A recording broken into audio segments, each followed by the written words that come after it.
Welcome to the Heather Pity Podcast. This podcast is about going after the life that you're made for, not just surviving life, but actually thriving. So thanks for joining us. Let's jump in. Hello, Laura. So good to have you on my show. Man, it's fun to see your face. Great to be here. I had the privilege of meeting Laura at a retreat, which is why I wanted her to come on this show today to talk about what we're going to talk about, which is this idea of retreating. So, Laura, share a little bit about who you are, what you do, and even just how our paths intersected. Yeah. Well, thanks, Heather. It's such a fun thing to be on the show. I've just been excited all day and all night long. I kept waking up thinking about it. Yeah. So I am a mom of two young adult women. I'm married for, I think, something like 37 years. I'm really not that old, but I'm old enough to be married. Oh, you got married at 12. Yeah. And so I've forever been, I always say I've been married forever. And my husband actually is a clergyman by trade, I guess, and but also a theologian and scholar. And we started thinking about the idea of rhythms in our life very young. We didn't practice rhythms probably in our 20s, but we thought a lot about it. Actually, he's a drummer as well. So rhythm is a major conversation in our house. Lots of drums. But really it was around, we waited 10 years to have kids. And so it was really, we were living in New York City. Greg had a really big position at a big boy church in New York in Manhattan. And we had two little people. One was born there. One was born in Oakland. I was trying to run my own business and do this and that. And we were just running out of gas. And the birth of my second child really was a doozy for me. And so 1998 was when she was born. And in that time, we looked at everything in our life to see what was helping us live out our life the way we wanted to see it lived, and what was impeding it. And obviously with a big job and two small children, there were some things that were non-negotiable. They weren't changing. So we had to change around them. Right. We had no family. We had only people we created as support systems. We weren't rich. We didn't have a nanny full time that we could just run away for a few days at a time.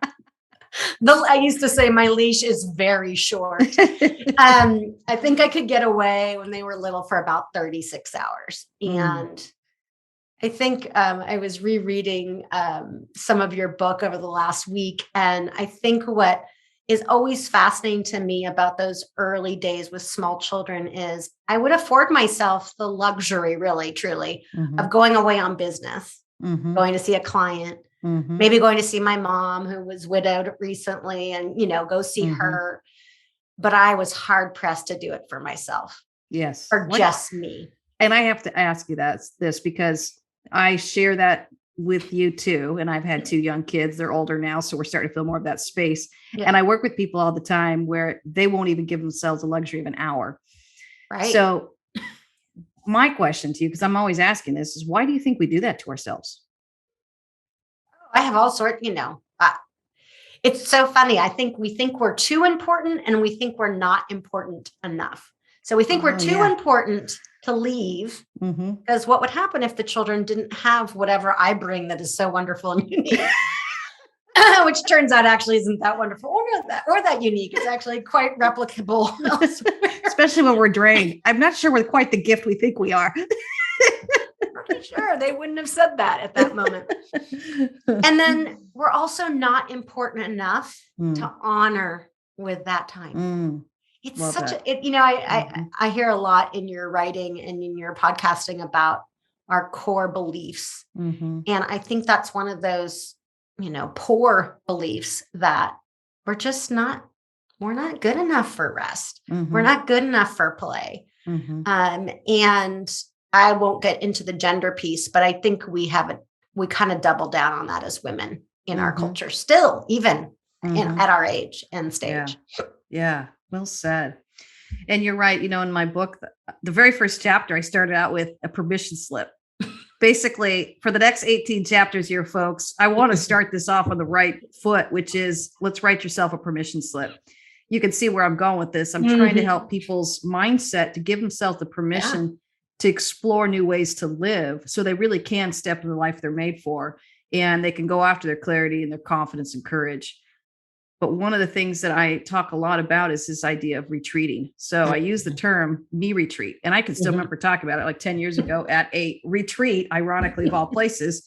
And I said, well, I do these me retreats. I'm telling you, it was like this ripple went across the room. Finally, once someone just kind of said out loud, are we allowed to do that? And everybody laughed because to your point, right. Okay, I can get away if it has a productive reason, like a business trip or an ailing family member or something purposeful, right?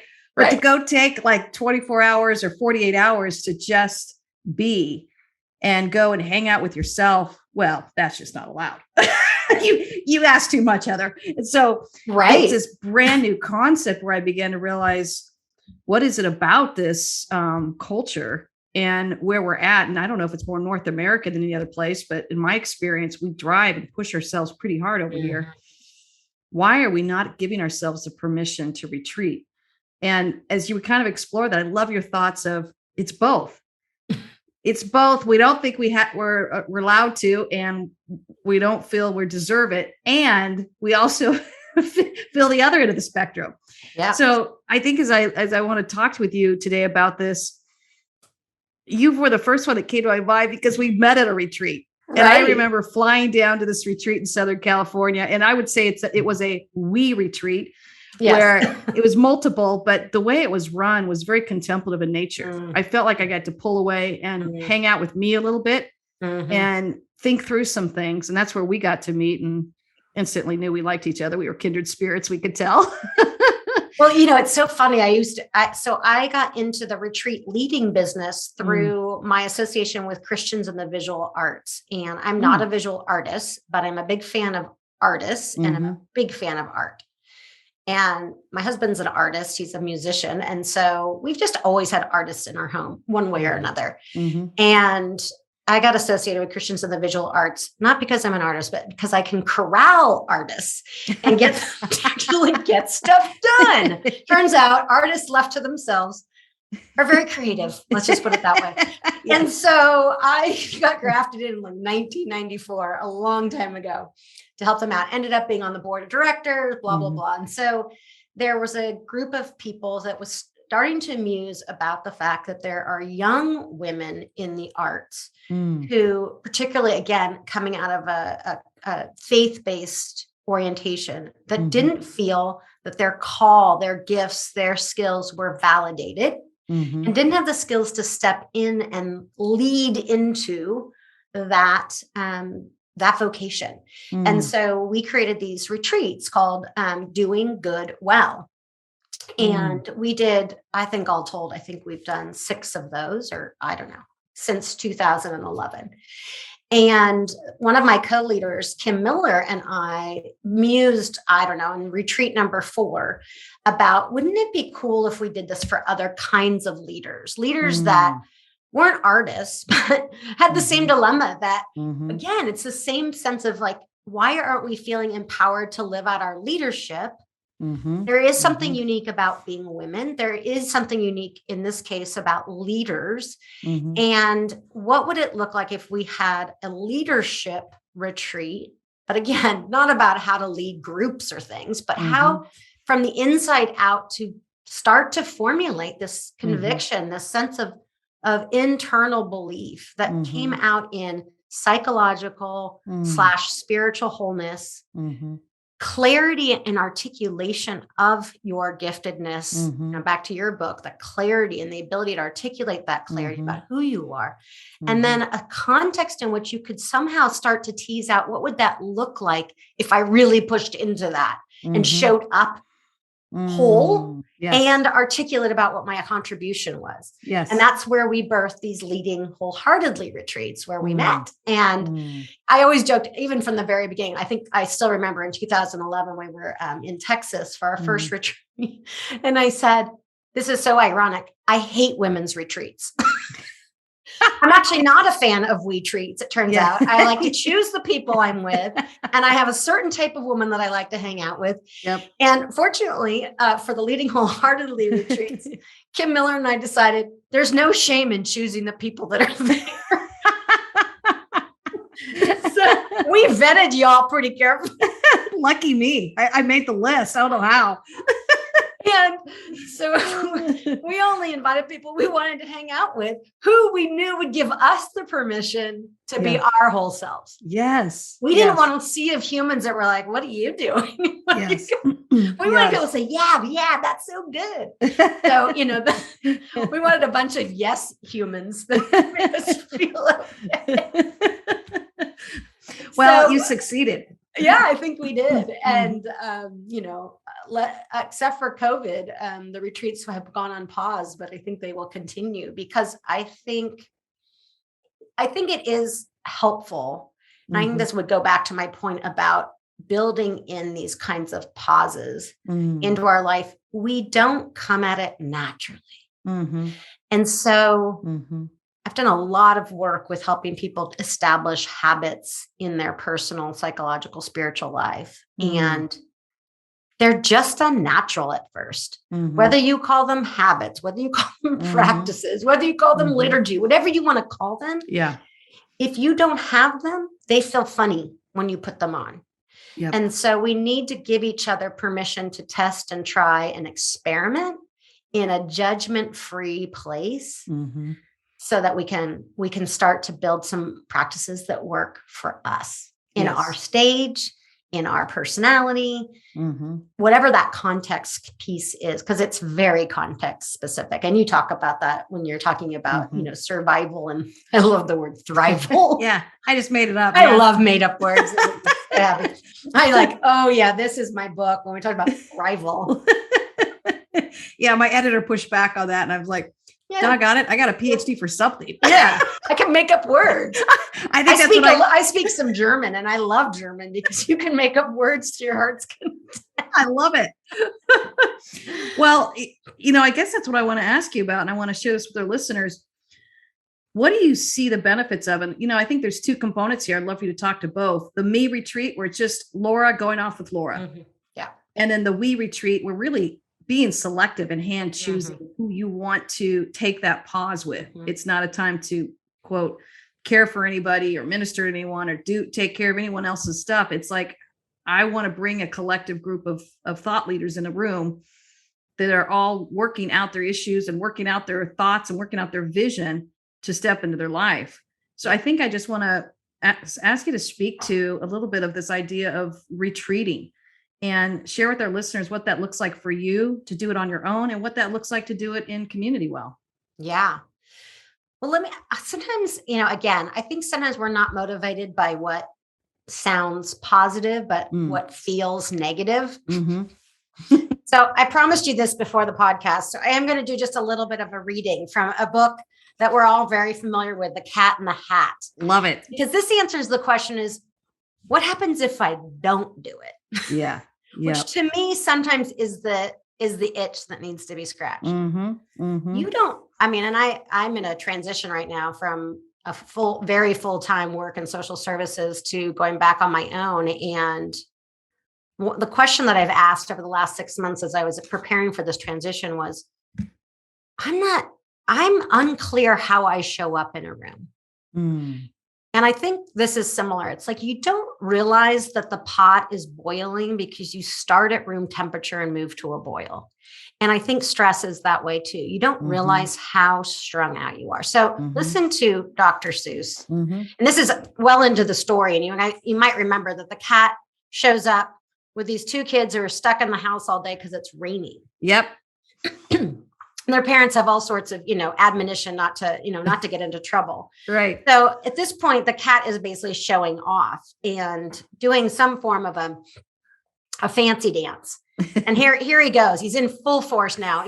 He's like Heather Penny on caffeine. He says, look at me, look at me, look at me now. It is fun to have fun, but you have to know how.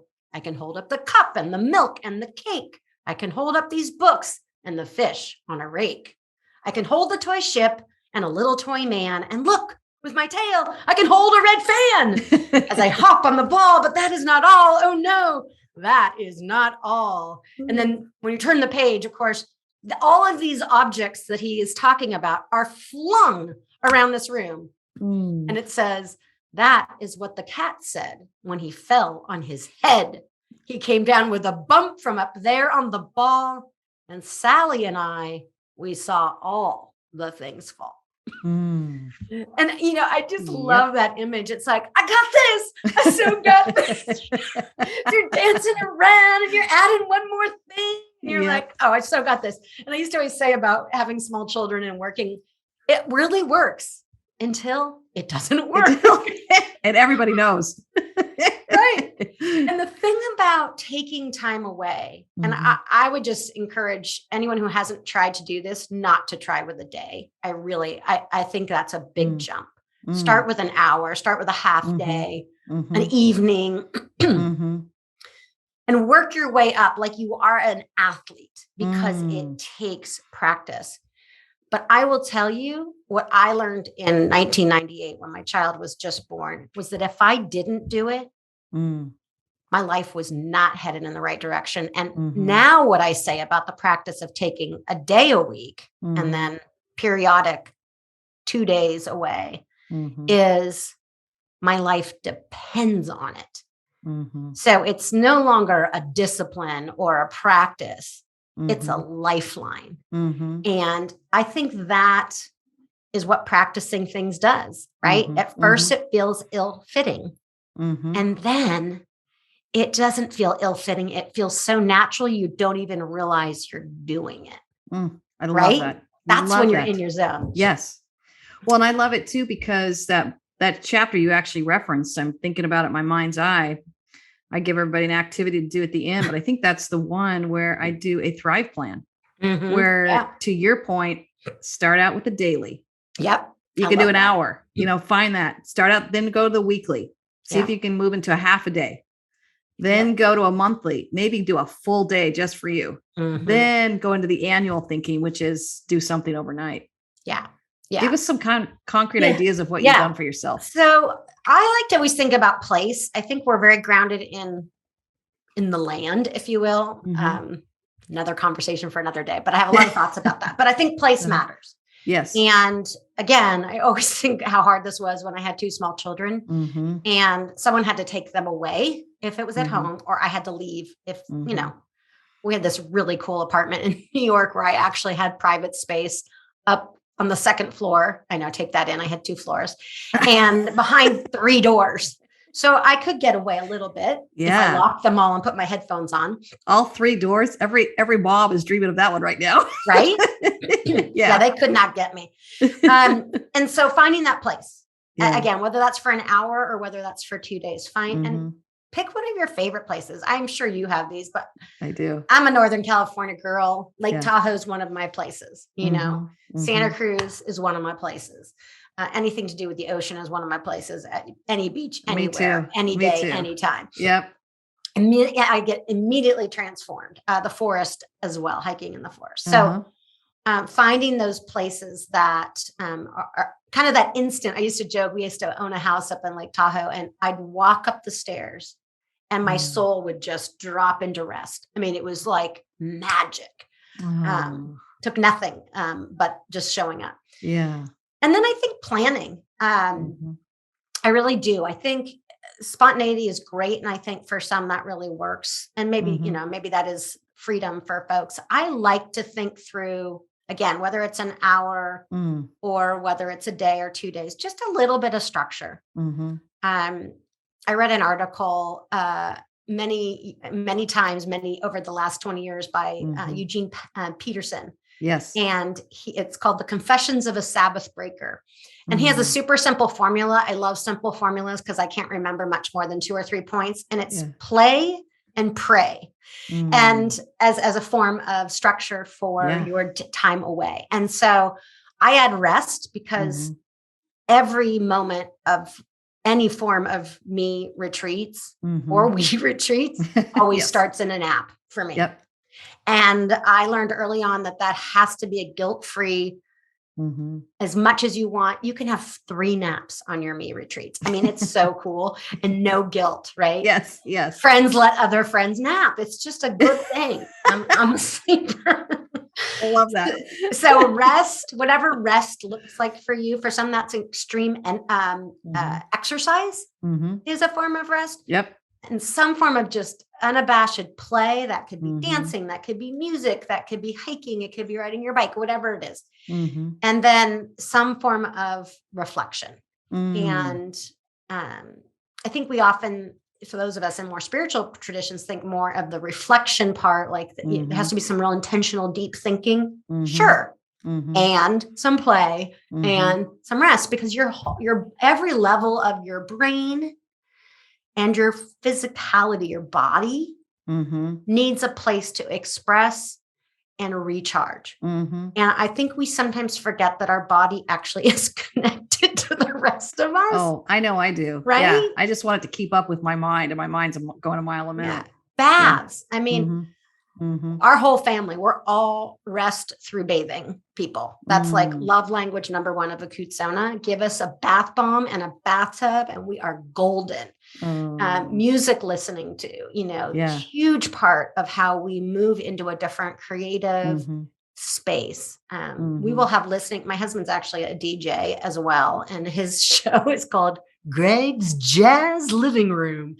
And the funny part is he's been doing it for about 7 years on our local NPR station, but he's been doing it since I met him at age 17 in 1980. Oh, so, my goodness. I mean, this is like, we just, we'll get in the car and he just DJs and we'll drive and we just listen to cool music, or we'll sit in our living room and just listen to cool music. Yeah. And it's endless now with Spotify. You can just keep playing.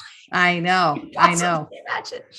So something, again, life-giving, restorative, and reflective is good. And I think, again, some people do that through journaling. Yeah. I'm a big journaler. And, but I also do it physically.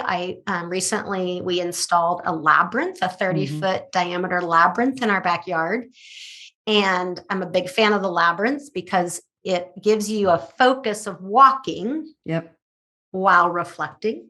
Big fan of, I mean, now I'm so into labyrinths that whenever we travel, there's a labyrinth finder on the Googles. Oh, I'll have to check that out. I love those too. And you can go to labyrinths all over the world. Oh, really how cool. So we were in June, we were in Hawaii, and we walked the most stunning labyrinth. We were just in Texas and we walked a labyrinth there. So yeah, we're big labyrinth fans.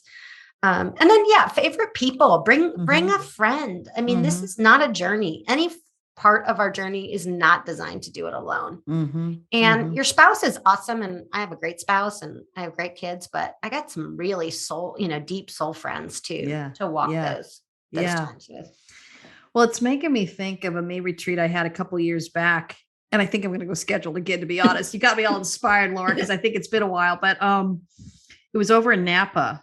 And to your point, I'm a naturalist as well. So I had a little bit of the oceans. It was right near, there was an inlet ocean that came right into Napa, if you can picture that. Yeah. So I found that water piece, which I love. And then I found the vineyards, of course, and then the food in Napa. So I'm a foodie. I had it all. All my love languages. Yes. And I remember this beautiful hotel that I just had to get away. And I think back at that season, I was exhausted. And I remember going to the retreat, my me retreat, going, I don't even really want to spend time with me because I don't feel that exciting. I feel grumpy. I think my husband finally planned it for me, saying, you're way overdue. And we're all feeling the strain of you being overdue. And I remember going to it. And I remember I'm a reader too. So I brought like 5 or 6 books and journal and everything. But I'm telling you, I walked in, dropped on the bed, fell asleep, woke up, went and found his gorgeous, yummy restaurant, enjoyed the whole thing. And I remember coming back thinking, okay, I'm going to write. I had no desire to do any of it because the only one rule I have on me retreats is do whatever feels so free. Yes. And you know what? I did that evening, which I've never done, I don't think since. I just got lost in music videos. I mean, I think I was 16 the last time I did that. Yeah, right. But I loved it. I discovered all these new artists. absolutely enjoyed it. And I know the power of the right side of the brain and having the visuals and having the music, and I could feel myself getting restored. The next day I got up and was able to go and enjoy the nature, did very little journaling or reading, but just letting myself have unscheduled time to say, now what? Now what? Well, and I think, I mean, I know you mentioned on your podcast often that a lot of your listeners are slightly into achieving. Yeah. And so the no to-do list as your only rule is really, really critical. And honestly, I think it is, if you'll indulge me in one more reading, I have another really great reading, because I think it's so easy to convince ourselves that we can't afford to leave. Yeah. Which is that false belief that we live with that keeps us trapped. Yeah. Give us another reading. Yeah. It's a short reading from one of my favorite desert island book. That's called Sabbath. It's by a guy named Wayne Muller. And they're just little vignettes, and he has these incredible reflections. He was also a social worker. So he's got all these, and he's very eclectic in his religious experience. So he draws from all sorts of traditions. But obviously the concept of Sabbath is something that's deeply rooted in our Jewish tradition. And so he really, really just nails this. And I always think about it as I lived in the Upper West Side in New York when we lived there, and it was a very Jewish area. And I still remember when my daughter was turning 3, my first daughter, I ordered a cake. Well, her birthday's in December, which means sunset is very early. And it was a Jewish bakery. And I slid in there as the sun was just dipping behind the horizon. And that little chain link was coming down. Yeah. And I missed it. Oh. And so that's the context of how serious this is. Yeah. So Wayne writes, the old wise Sabbath says, stop now. As the sun touches the horizon, take the hand off the plow, put down the phone, let the pen rest on the paper, turn off the computer, leave the mop in the bucket and the car in the drive. There is no room for negotiation, no time to be seduced by the urgency of our responsibilities. We stop because there are forces larger than we that take care of the universe. And while our efforts are important, necessary, and useful, they are not, nor are we, indispensable. The galaxy will somehow manage without us for this hour, this day, and so we are invited, nay, commanded, to relax and enjoy our relative unimportance, our humble place at the table in a very large world. The deep wisdom embedded in creation will take care of things for a while. That is permission granted, right? Yeah. I wish I would have known that. I would have put that in the first part of my book with permission slip. Right? Oh, yeah. I've read that 1,000 times, if not more. I just hand off the plow. It's okay. It's not going to be done. Yeah. Those of us who are achievers, I've never once lived a day of my life without a to-do list that has unfinished items, ever. Yeah. I hope until the day I die, I still have a list of things I want to do for me, for others, for the world. I want to live that way. I want to be passionate about that. But I also want to understand that when I walk away, it's going to be okay. If you'll indulge me, one personal story. So I just left a very big job running a nonprofit that focused on caring for the homeless. To say that the job was all encompassing was just ever so slightly understated. I was there for 6.5 years and was able to pass the baton to one of my coworkers to lead. And this morning, I got a call from a really good friend, but also a key donor for the organization. And she said, I just have to tell you. And she'd known my successor, she's been in the mix as well for a while. She's like, I had no idea. And she said she sat down yesterday with Amber, is her name, and a gal which my friend Ann wanted to introduce Amber to. And she said, just endless things about Amber. She was winsome. She was personal. She was competent. She had a command of all the issues. She was generous with her time and her energy.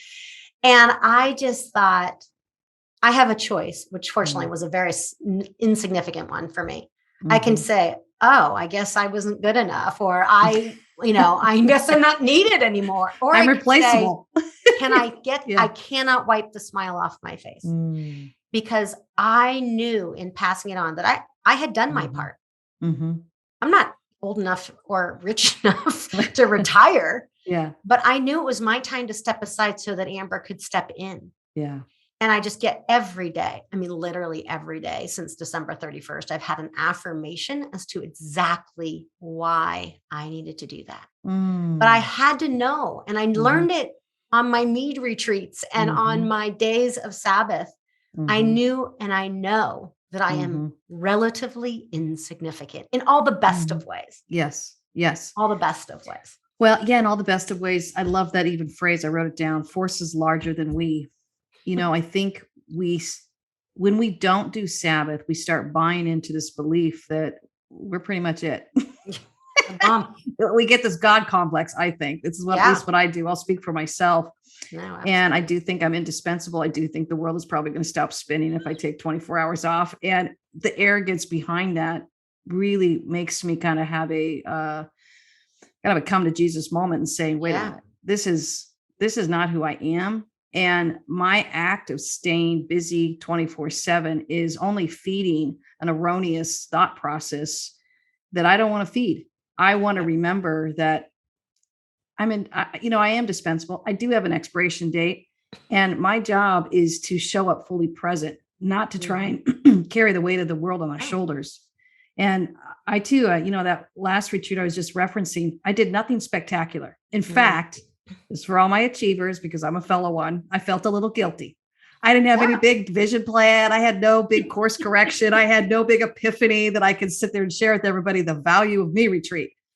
What I did find, and I found it still lingers with me, and I want to say it was been at least 3 years ago, is this awareness of I get to stop. And out of that, it almost becomes a catalyst for growing a new level of clarity that you could not get to if you had not pulled over and just said, I need to regroup. And part of even when I work with people, and again, I work with all these achievers, and I kind of laugh because it's been quite a while now, almost 13 years of working and coaching. I'll get these people that are like, okay, here's my issue. Hurry up and fix it, and hurry up, get me back on the road. Or what I think of as get me back on the hamster wheel. It's like a drive-by in a marathon. They just grab the bottle and keep running. It's like, no, this is actually a rest stop. Yeah. And they always get mad at me. Like, what are you making me rest for? What is that going to do? I have to convince them the value of rest. And to your point, and I use this in the book, the restorative rest, not just dropping out of sheer exhaustion because you've been pushing and you got 6 or 7 hours of sleep. That doesn't count. What is it that feeds your soul? Yeah. And I think that's what I want to ask you is, when you've come back from these me retreats or these valuable we retreats that value the me, what is it that you are noticing about yourself that's different? Well, I'm a super doer. So I don't come to reflection naturally. So what I learn when I stop talking, which is rare, and I'm by myself, and I'm an empty nester now. My husband and I are, we don't spend every waking hour together anymore, which we never did, but I mean, we have our own interests. And so I get a lot of me time, and especially in this transition of, making some, different choices about my vocational life. And I just continue to get clarity. And again, clarity is what sets us up. Particularly, I'm feeling a little older. I'm 58 years old. So I'm thinking, okay, I want to be deliberate and intentional about how I show up, what I contribute, who I encourage, try hard not to discourage or derail others. And it's in that time of stopping that I say, I come up with, I renew my commitments to my belief statements, my mantras, my, my self-talk. Yes. I identify the self-talk that's not helpful and say, hey, nice to see you. I don't think you're serving me anymore. You can take a hike, right? Yeah. And how long I've been living with you. Yeah. But I acknowledge it. And I find that, again, just slowing so dramatically down in the last 6 weeks is just like, oh, I noticed little things. I noticed the jaw tightening. I noticed the heart racing and think, what's stressing me out? Because actually there's nothing here anymore. Yeah. People aren't talking about me in the press anymore. They're not telling me that I'm, in it for the money and all these horrible misrepresentations of why I showed up every day. So, but I'm paying attention. And I think that's what putting space, and I think it has to be regular. I really do. I do too. I think that the Jewish notion of a Sabbath every seventh day is no mistake. And again, I think longer times are good, but I don't think we can store up for a one day a year kind of thing. Yep. There has to be a regular daily and weekly practice that reminds us of our relative importance and focuses us. I just get, I'm like, blah, blah, I'm just all over. Ooh, as I hurt my wall. I'm just all over the place. Yeah. And so focus is, I think, the greatest fruit. And again, it can happen in 30 minutes. Yes. It can, if you have the habit of coming and I do like a little bit of a, what's going well, what am I struggling with? Where would I imagine I'd like to be? Thing that I do that every week as part of my weekly practice. And sometimes it's really deep and real. And other times it's kind of like I just write bullets in my journal and that's the end. And it's not any deeper, but I do it every week just to show up to myself. I also think the more you want to make an impact in life, this is something I had to reconcile. It's almost like the cost of success. As my world grew, my practice grew, my influence grew, even just writing the book, I would be naive to say I could get away with how I used to do my life 10 years ago. Yeah. That was a kind of a moment of clarity for me that said, you've got a lot coming at you every day. I've got a full client load. I've, with the book and speaking and doing other things, I realized you can't get away with 10 minutes here and there. I literally wake up and bad diet. It's a bad diet. And so for me, I've reconciled this, and now it's just like water to a thirsty soul. But every morning I have to start it with some kind of food for my soul. And like I said, I used to go with 10 or 15 minutes. I just can't anymore. It's anywhere from 1 to 2 hours. And when I say that, some people go, oh my gosh, I don't have 1 to 2 hours in the morning. I go, it's amazing what you make time for when you recognize that it makes you a better human. Yeah. You have more peace, more joy, more clarity. And I also realize I'm kind of dangerous without it. With the work that I'm doing, I don't want to step into client calls or conversations or even conflict that we're dealing with without my own kind of personal clarity of saying, here's what I want to bring. Yep. And there's, going back over to We Retreats, I just had one this last weekend for my own leadership team. And I saw that. I know we had fun. Something I do with every retreat is this practice of what are we going to invite in and what are we going to reject? Yeah. And so we just everyone takes a minute, whether it's a corporate retreat, whether it's a faith-based retreat, it doesn't matter to me. I believe every human has the power to bring energy, and they get to decide what that energy gets to be. Yep. And so I'm like, let's just name it. What are we rejecting? Confusion, jealousy, chaos, whatever it is. What are we inviting in? Peace, joy, clarity, wisdom, discernment. And everybody has anywhere from 3 to 5 things they're shutting down or inviting in. Yeah. And I say it out loud. Good. We put it on a big whiteboard, and it's something we constantly look at, and you can feel the shift in the room. And I made a mistake this last retreat where I didn't do it the first day. I always do it the first day. And I was like, it's my old leadership team. We all know each other. Let's just jump in. I could feel stuff that I didn't want in that room. And honestly, probably most of it came from me. Like, oh my gosh, I believe in this company and I don't know what I'm doing half the time. It's kind of what I start feeling. And then I go, oh my gosh, Heather, let's just regroup here. So the next day we woke up and we just had what I thought was going to be about 5 minutes. It turned out to be almost an hour where we needed to voice the fears, some of the uncertainty, some of the things we were trying to reach for, even some of the misunderstandings that we thought we were picking up on that weren't there.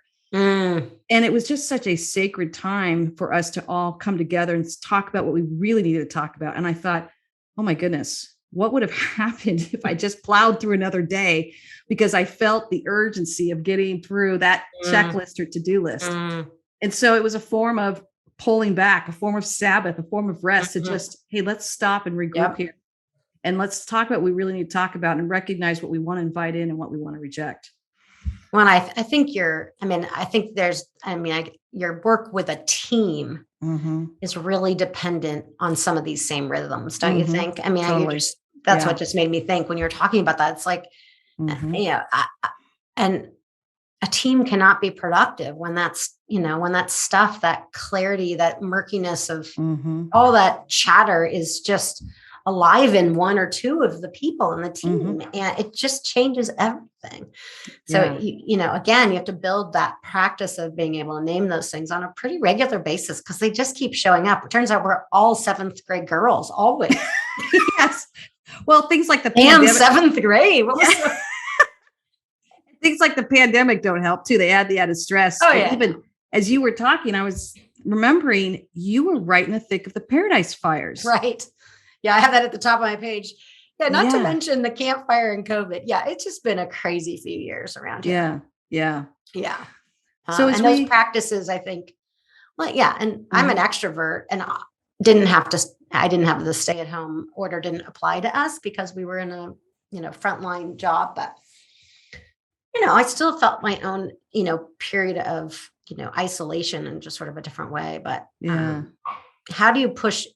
And again, I'm pretty adaptable. I've got a lot of adaptability skills, but I think for people who needed things to go a certain way, again, I think this time of deliberate reflection on how that was then affecting them. Again, we're just, as a culture, not super reflective. Ultimately, we complain super well. We point fingers really well. I've been spending a lot of time in your is it cant magnets? Is that what you call it? Oh yeah, the cant magnets. Yes. Oh man, and they're just everywhere. It's like it's like they're the disease of our day, and they're horrid and they are unproductive. But it's really easy to start picking them up. And again, without personal reflection or team reflection, those things are sneaking in. Yes. Yes. We are going to go down that right along with everybody else. Yeah. It's a slippery slope. But the good news with this, and I always tell people that as effective as we can get at spiraling down, we can get equally effective at spiraling up. 100%. And so it to your point earlier, it just takes these daily practices. How do we influence our clarity and our confidence and our courage? And I think one of the most exciting things about telling people is you actually can grow it. Most people don't even realize it. They kind of feel like they just inherited whatever clarity, confidence, or courage. They're kind of stuck with it. When I talk to them about this idea of cultivating it, it all starts with, let's just pull over a little bit. You can pull over with me for once a week, then take the whole week and keep focusing on that, then come back and pull over again with me. But it's beginning the process of a whole new way of thinking. It is. So that we can pull over our car and actually pull out a map and figure out where we want to go and who we want to become. Yep. One of the things that I was thinking about too, and again, remembered particularly when I had little people, and you were just talking about going to Napa, and this, I think some people feel like financially they can't afford a babysitter to watch the kids, or they can't afford to go to a hotel. And this is when I always say to people, okay, it's time to get super scrappy. Yep. And ask for help. Yes. And I think, again, we achievers, totally in concept, I can ask for help, but I never do it because that would show weakness or all the things that block us from asking for help. But I think that, again, this is where community is such a critical part to this. And again, different phases of our life. Like when you have little kids, you might just have to do a trade, or you have to do, we used to call it, we had in our family had two guy, sometimes side by side. Greg and I would do the same thing together. Sometimes two guy was one guy sits on the couch and one guy does everything. And we have all sorts of variations on two guy. Anyway, but sometimes we just have to say, it's a tapping out, whatever you want to call it. It's okay to say, hey, I'll watch your kids. I can't do it for all day because that's too, I could never watch someone else's kids all day. Yeah, 2 was plenty for me, but I could do 2 hours. Yep. So that you could go take a walk, or, or whatever it was. Find ways to do that. I rented grandparents because ours weren't around. So I made friends with older people who weren't working so that they could come and, and do an occasional, we never had an overnight ever in our life in New York, but to find ways to get that. And even now, I think, scheduling it in. It's really easy to say, we're trying to reschedule our we retreat with Catherine and you and I. And it's like, we just have to pick that day. And then that is what we're doing on that day. Yep. And just like we would plan a vacation with family and friends, or again, back to that, we do it for business trips all the time. And we do it with family trips, but why are we so reticent? And then it doesn't move. It doesn't get bumped unless COVID, of course. That's okay. I have to speak to that, Scrappy. I love that you brought that up because I've been in places and seasons of my life where I didn't have 2 nickels to rub together. So I had to get super scrappy. And I'm going to use that term because I see too many people use that as an excuse of I don't have the money. If money's the only thing stopping us, that's a dangerous standard to have, in my opinion. It is. You don't have to spend money to get a little me retreat. And I'm with you. Even when the kids were little, I had friends in my life who valued this and we were able to swap. Yeah. I was able to swap with them and bring in a babysitter. So I got 4 hours. You know what I mean? Right. I couldn't afford a babysitter for 4 hours, but I could afford it for 2. And then my friend could share the babysitter. Or share the babysitter. We did that as well. So we got super scrappy and had a community around me that knew the strains of what we were all living in and wanted to support one another and not feel threatened or feel jealous if the other one got it. And I love that you brought that up. And it makes me think of one mom I worked with who she could not do it. And finally, literally, it was like a negotiating conversation where finally she goes, okay, Heather, I can do 1 minute 3 times a day. Yeah, that's what we got down to. And I said, I'll take it. Okay. I'll take whatever we can do. So I coached around, what are you going to do with that 1 minute? But to your point earlier, that's where she had to start. Yeah, no. And then 2 months later, she's going on a weekend trip with some girlfriends for 3 days. Yeah, she got into it. But that's where she had to start. And to your point, it's like, I don't care where you start somewhere. And so for her, it was 3 minutes a day, 3 times a day. And she put it on her phone. And once it pushed to her phone, it was just basically a 1 minute pause. Yeah. Just pausing and regrouping and doing whatever she needed to do. Yeah. So how we start and where we start is so critical. And I guess that's where, as we wrap up, I want you to leave some kind of encouragement to our listeners. Yeah. What would you want to say to them? My experience with doing this, again, whether that's daily, weekly, monthly, or annually, to me, it has saved my life. And even just today, thinking about this transition that I've gone through, ultimately, the ability to do it is based on this rhythm. And knowing who you are, knowing what you need, being okay with getting it, allows you to be your best version of yourself in the world and the people around you. And again, as an extreme extrovert who loves to do stuff, I get myself into all sorts of messes left on my own. So this has saved me from a lot of those messes. I still get in some, but I just find sheer delight. And I love the fact that I can turn off so easily now and enjoy whether again, it's 30 minutes or 5 days. I'm going to Laguna Beach on Tuesday with some friends for her 50th. And I mean, all I can think of is sunshine and beaches. And I have no worry about the things I'm not doing. Yeah. It's just, and that took practice. So I could delight in the rest and the reflection and the play. So it was worth it. So worth it. Oh, well, thank you, Laura. Thank you so much. And I am looking forward to getting our We Retreat back on the calendar. All right. Let's throw some dates at each other this week. I'm thinking that. All right. Well, all the best to you guys. And I hope you've enjoyed just our time. It's just been a pleasure talking with you, Laura. Super fun. Thanks, Heather. You're welcome. Good luck with all of this. It's so fantastic. Thank you, my friend. Thanks for endorsing my book, too. Of course. Take care, everyone.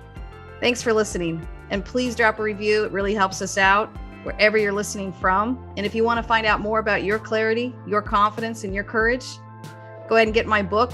And you can find it at heatherpenny.com. Cheering you all on.